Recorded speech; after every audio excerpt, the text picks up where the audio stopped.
Zdravím všechny u dnešního videa a dneska je to první díl, to znamená začátek série, kde se vás budu snažit naučit, jak programovat v Roblox Studiu.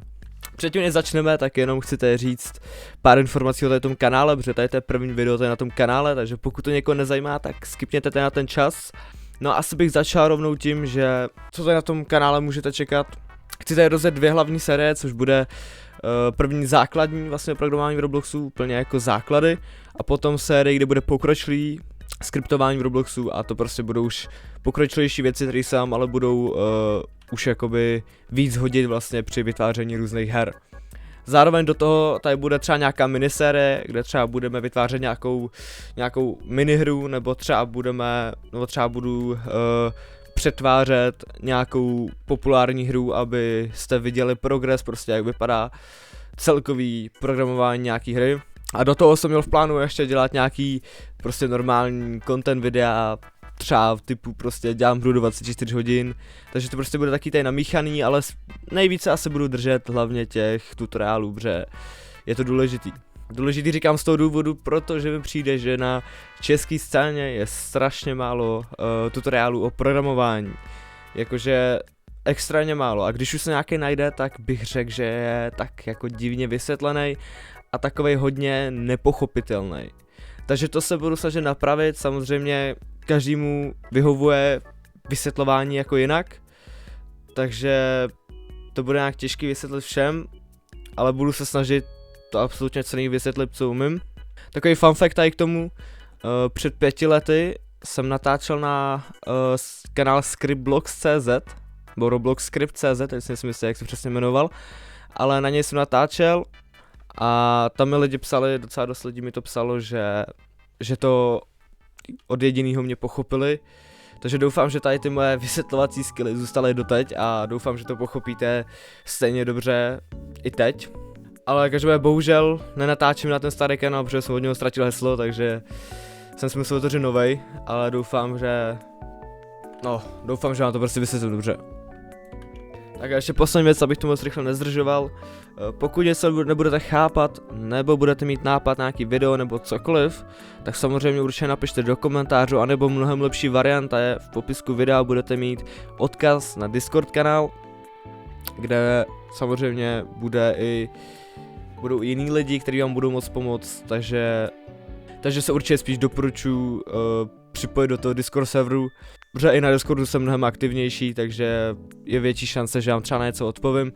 Jsou tam i normální audio channely, takže pokud něco nebudete chápat, tak vám můžu dát také private lesson, kdybyste chtěli, ale to uvidíme. Asi teda se můžeme to rovnou pustit. Tady ten první díl bude takový krátký, protože upřímně ty videa chci dělat hodně takový jako krátký, protože třeba když jsem se učil já programovat a pamatuju si, že pokaždé jsem viděl tutoriál, který má 40 minut, tak jsem se jako hodně dlouho do toho přemlouval, jestli jsme vůbec do toho chce, protože 40 minut obětovat jednou tutoriálu je fakt hodně. Takže se budu snažit ty videa držet fakt jako při 10, max 20 minutách, protože prostě je to za mě lepší. Takže zkusíme trošku svižnější. OK, takže se asi na to rovnou půjdeme vrhnout. Budu počítat s tím, že Roblox Studio jako takový uznáte, to znamená, že umíte tady, víte, jak se tady spawnuje partka, víte prostě, vyznáte se v Roblox Studio, OK, víte prostě všechno základní. Kdybyste nevěděli, tak i na české scéně je tady hodně tutoriálů o tom, takže si tak můžete nějaký mrknout. Nedoporučuji tady to video jako první video z Roblox Studia, protože nic vlastně de facto z Roblox Studia jako takový extra vysvětlovat nebudu, spíš se budeme zajímat čistě o to programování, OK?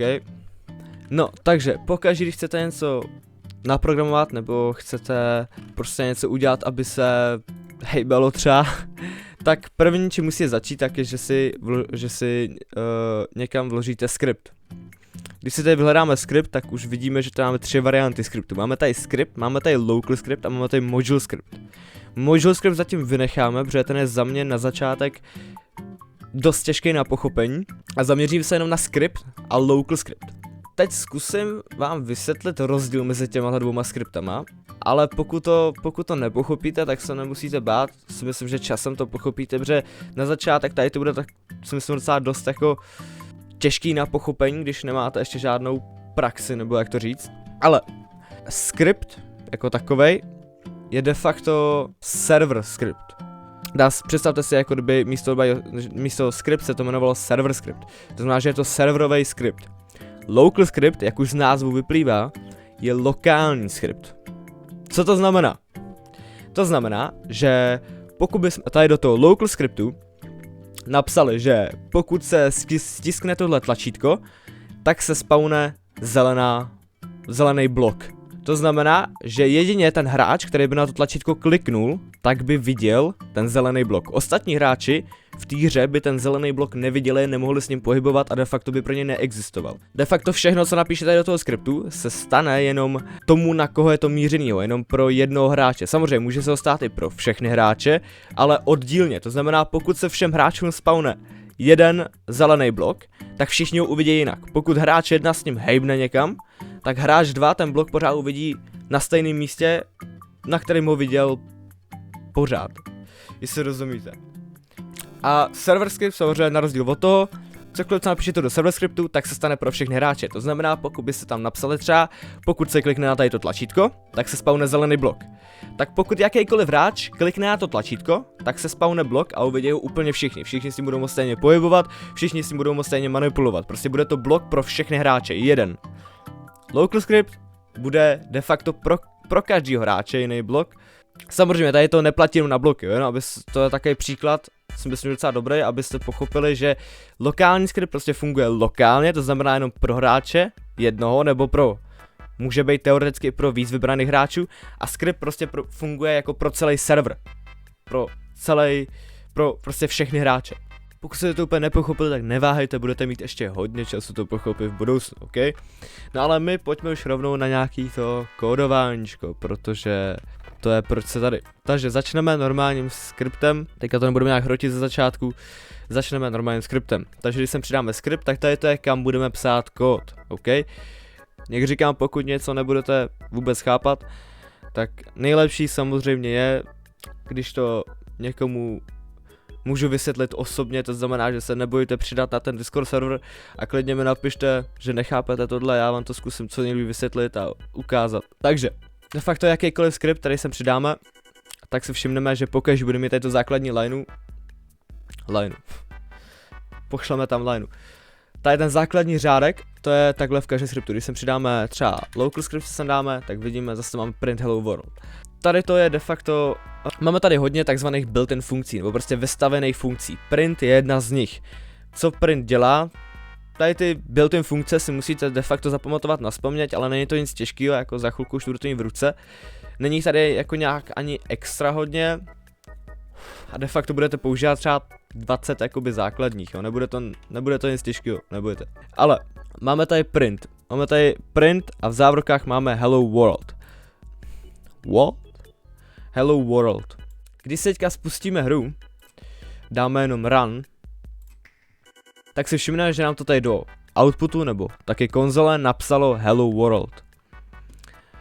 Pokud někdo nevidí tady ten output nebo konzoli, tak jděte tady nahoře do záložky script a tady si zaklikněte output, ok? Je to tady ta extrémně důležitá věc při programování, protože vám to bude ukazovat třeba všechny erory nebo chyby, no to je to stejný. Prostě vám to bude ukazovat všechny potřebné věci, anebo i právě si sem něco můžete vytisknout z toho skriptu. Ok, když se teďka zkusíme později, to znamená, že třeba místo hello world, tady napíšeme ahoj a dáme zase run, tak si všimneme, že místo hello world nám to napsalo ahoj. Jak nečekané.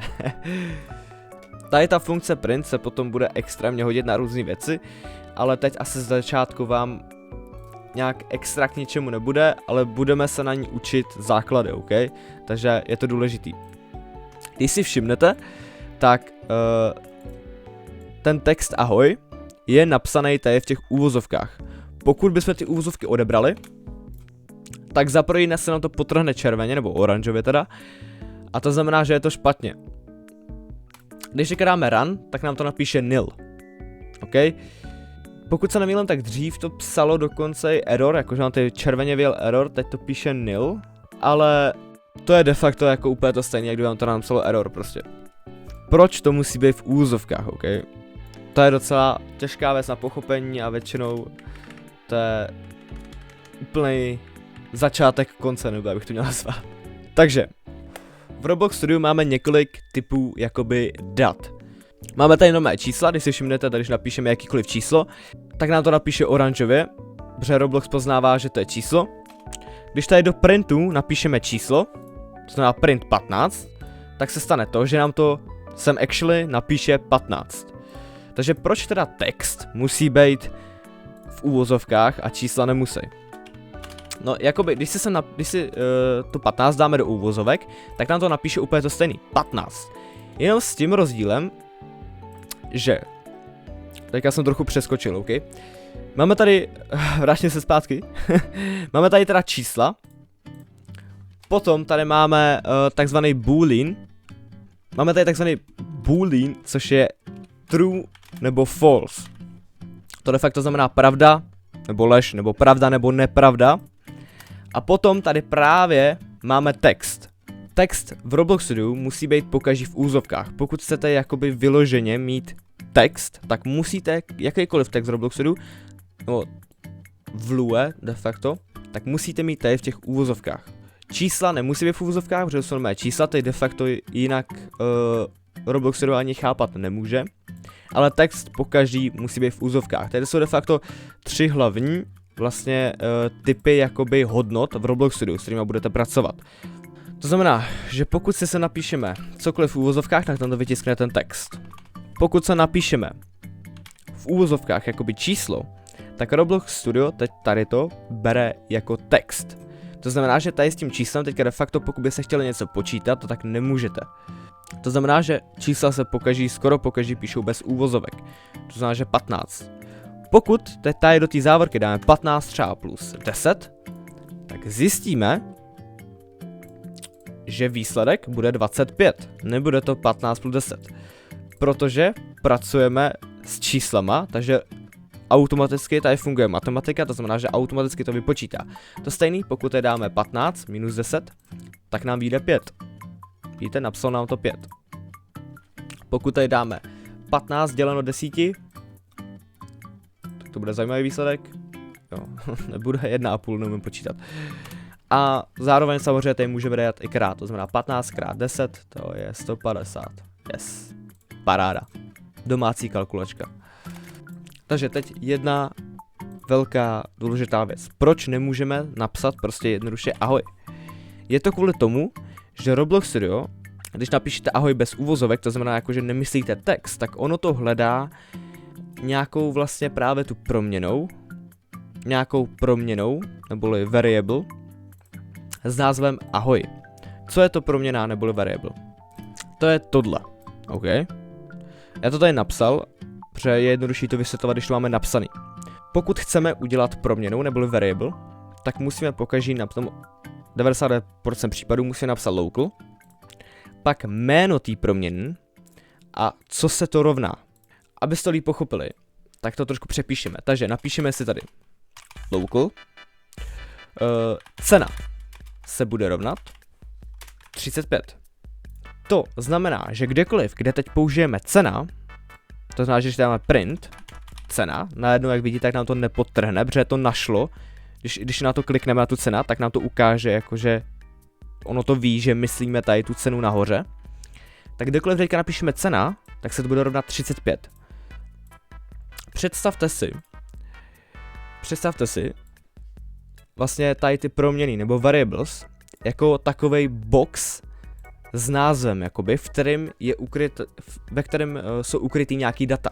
To znamená, že tady to de facto je box, na kterém je název cena, nalepený prostě název cena. A kdyby se ten box otevřeli, tak v tom bude 35. Jestli rozumíte. To znamená, že kdykoliv, kde použijeme název cena, tak Roblox si bude automaticky vědět, že to bude 35, protože jsme to tady nahoře definovali. Takže teďka to můžeme de facto tady použít kdekoliv v kódu. To znamená, že teďka, když dáme run, tak nám to 3krát vytiskne 35. bum, 35, 35, 35. Pokud samozřejmě bychom zase tu cenu dali do úvozovek, tak teď Roblox Studio ví, že myslíme text a nehledá to žádný věci spojený vlastně s něčím jiným a napíše nám to, prete nám to cena. Prete nám to vyložit ten text, který jsme se zadali.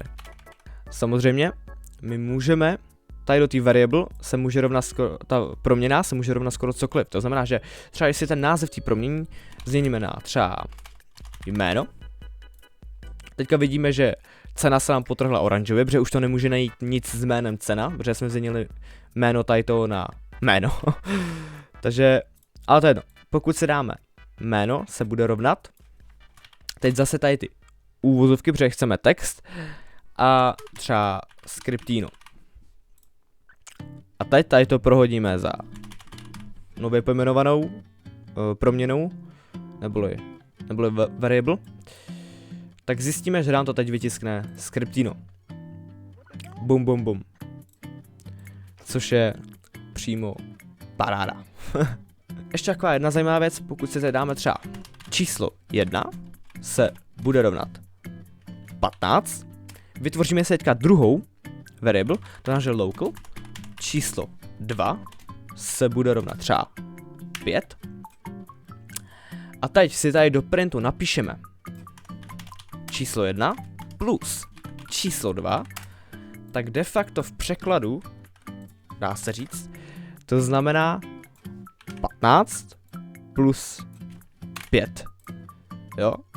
Chápete? Protože číslo 1 máme definovaný, jakože číslo 1 se rovná 15, neboli box s názvem číslo 1 má v sobě 15, box s názvem číslo 2 má v sobě 5, takže číslo 1 plus číslo 2, neboli 15 plus 5, nám to vytiskne jakoby výsledek toho. A to stejný je de facto tady to pod tím, prostě 15 plus 5. Takže oba výsledky nám měly stejně, ano, je to 20 a 20. Teď se možná trochu budete divit, jakože k čemu teda tady to používáme, proč rovnou nenapíšeme 15 plus 5. No, je to jednoduchý. Je to taková, jakoby, je to takový hodně velký zkrácení, dá se říct, něčeho. Tady u těch jednoduchých příkladů samozřejmě se to nevyplatí, tady u jednoduchých příkladů se to pokaždé vyplatí napsat 15 plus 5. Ale k čemu vlastně to je potom jako v budoucnu dobrý? No je to kvůli tomu, že pokud třeba tady máte něco dlouhýho, ale pokud bychom tady měli něco tak extrémně dlouhýho a třeba bychom s tím pracovali 4x až 5x v tom skriptu, tak pokaždé se nám tady nechce dávat závorky a blablabla, rozumíte? Prostě pokaždé se nám to nechce tady to celý vypisovat. Zrovna tady to ne, ale představte, že to je něco dlouhého, co jakoby je důležitý a prostě nechce se nám to pokaždé vypisovat. To znamená, že místo, aby se to pokaždé vypisovali, jak blbci, tak pokaždé stačí napsat jenom číslo 1. Což teď tady v tom případě se číslo 1 rovná tady tomu divnému textu, který jsem tady vymyslel. To znamená, že pokud bychom ho potom používali prostě několikrát v tom kódu, tak nemusíme pořád vypisovat tady to, ale stačí nám pokaždé napsat jenom číslo 1 a pokaždé nám to vypíše to stejný. Tak, když tady máme proměnou, tak samozřejmě, nebo tady tu variable, tak s ním můžeme dělat i mnohem víc věcí, než jenom printovat. Můžeme s nima třeba pracovat. To znamená, že pojďme zpátky k číslům. To znamená, že číslo 1 se bude třeba rovnat 5. Dáme si sem číslo 2 se bude rovnat 20. A teď, místo toho, aby jsme nechali print za nás to vypočítat, tak si nemůžeme udělat výpočet, to znamená, že dáme si tady nový, jakoby, de facto tady už je těžký používat jakoby přirovnání k boxu, ale dáme si sem, napíšeme si sem novou variable, novou proměnou, která se bude jmenovat výsledek. A takže tady jakoby, tady ten box de facto s tím názvem, se bude rovnat číslo 1 plus číslo 2. OK? Takže teď výsledek je číslo 1 plus číslo 2, takže my když si kráme print výsledek, tak nám to napíše součet těch dvou čísel, to znamená 5 plus 20 je 25, to znamená, že nám to napíše 25. Díky tady tomu my teď můžeme dělat jako jednu zajímavou věc. Důležitá připomínka tady k tomu je, že pamatujte si, že ten kód se čte od zhora dolů, OK? Takže pokaží se stane první to, co je jakoby víc nahoře, než to, co je pod tím, jakoby. Jde to prostě od zhora dolů, se ten kód aplikuje. To znamená, že pokud bychom tady ten print výsledek dali sem, jo, pardon, to není ono, pokud se ten print výsledek dali sem, tak si všimneme, že to výsledek nezná. Proč? No protože když si představíme, jak toto Roblox Studio čte, tak ono dá OK, číslo 1 se rovná 5, OK, číslo 2 se rovná 20 a pak po něm chceme vytisknout výsledek, ale on ten výsledek nezná, protože výsledek je definovaný až na řádku 7. To znamená, že když to teďka hejbneme sem nahoru, tak najednou výsledek je absolutně v pohodě, protože už byl definovaný předtím, než jsme ho chtěli vytisknout. A teďka můžeme právě udělat tu zajímavou věc, o které jsem mluvil, a to je to, že my tady můžeme dát print číslo 1, potom print číslo 2 a potom jenom print výsledek. Co se teď stane? První nám to vytiskne 5, potom 20 a potom nám to dá 5 plus 20, co znamená 25, to znamená, že 5, 20 a 25.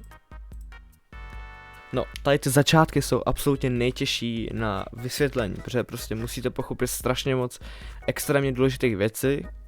Takže pokud se tady to video úplně nepochopili, tak doporučuji zkusit jít na ten kanál robloxscript.cz, kouknout se na to 5 let starý video, připravit se na to, že na vás tam bude mluvit někdo, kdo zní tak na 8 let, ale přijde mi, že stejně v tom starém videu jsem to prostě vysvětlil líp, takže pokud to pořád nechápe, tak jděte na to starý video, zkuste se kouknout, anebo nejlepší varianta je prostě zajít na Discord, říct si prostě co nechápete, můžeme když tak tam právě dát call nebo cokoliv a já vám to zkusím vysvětlit osobně, protože to je pokaždé jednodušší, když mi řeknete přesně co nechápete.